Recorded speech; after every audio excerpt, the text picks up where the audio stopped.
5/7 rational number है। क्यों है?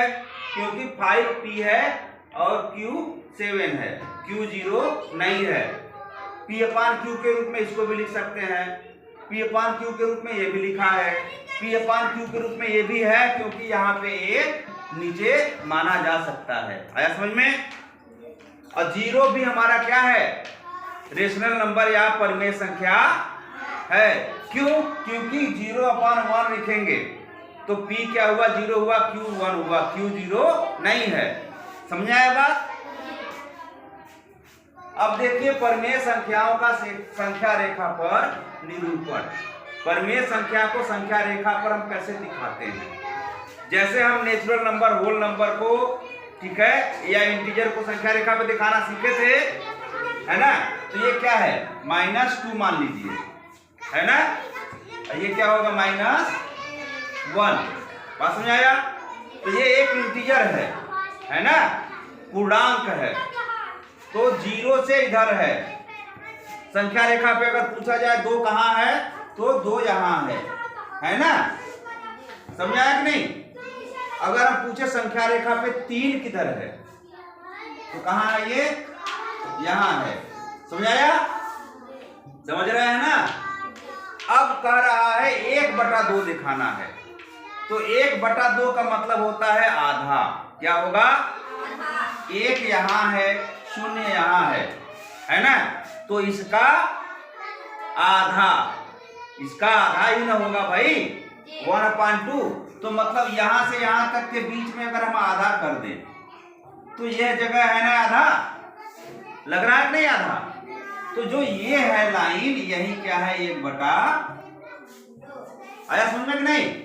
तो संख्या रेखा पर हमने परिमेय संख्या 1/2 को दिखाया, तो यहाँ पे है। आया समझ में? अब दूसरा पूछ रहा है 3/2 कहाँ है?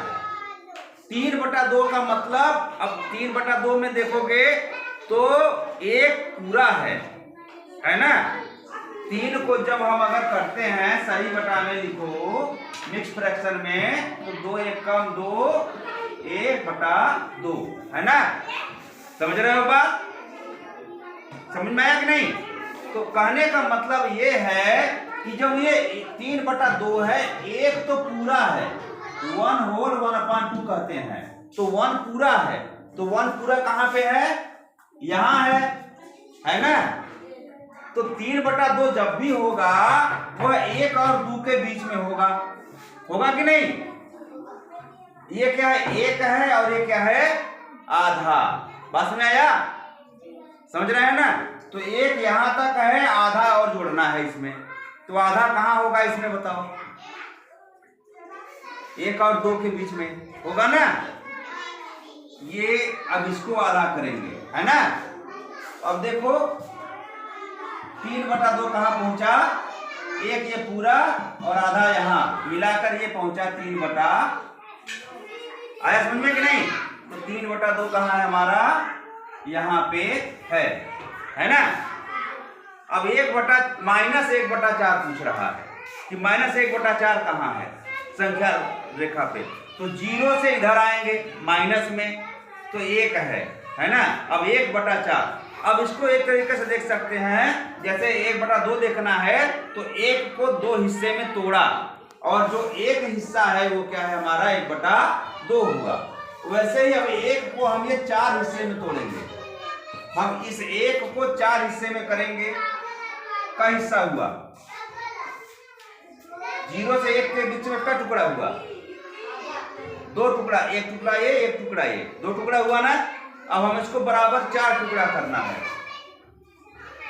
ये हुआ, ठीक है, 1 टुकड़ा, 2 टुकड़ा, 3 टुकड़ा, लेकिन ये दोनों टुकड़ा तो बराबर है, लेकिन ये बराबर नहीं है। अब इसको भी 2 टुकड़ा कर दो, ठीक? आया समझ में? तो 1 टुकड़ा ये हो गया, 1 टुकड़ा ये हो गया, 1 टुकड़ा ये हो गया, 1 टुकड़ा ये हो गया, मतलब 4 टुकड़े मिलकर के पूरा हमारा 1 बन रहा है ना? तो 1 का 4 टुकड़ा करना, जैसे ये 1 है, इसको 4 टुकड़ा किए, तो 1 टुकड़े को हम क्या कहते हैं? 1/4 कहते हैं ना? 1 टुकड़े को 1/4 कहते हैं, ठीक है? जब ये 2 टुकड़ा हो, है ना, तो ये होता है 1 टुकड़ा 1/4, फिर 1/4 मिलके कितना हो गया 2/4, या इसको हम कहते हैं 1/2 मतलब आधा। आया समझ में कि नहीं? तो वैसे ही अब यहाँ देखते हैं, ये होगा कितना, ये 4 टुकड़ा का 1 टुकड़ा लिए तो क्या होगा 1/4। अब 1/4 ये है, 1/4 ये है, दोनों मिलके क्या होगा 2/4 होगा कि नहीं? या 2/4 को ही हम क्या कहते हैं 1/2, दोनों का मतलब सेम है। आया समझ में? ठीक। अब अगर हम कहें 1 टुकड़ा ये भी मिल लिए तो 1/4 1, 1/4 ये 2, 1/4 ये 3, मतलब क्या हो गया 3/। आया समझ में?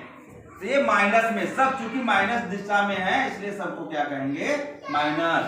बात समझ आ गया? अगर यही चीज इधर होता तो क्या होता है प्लस हो जाता। समझ आ गया? Thank you.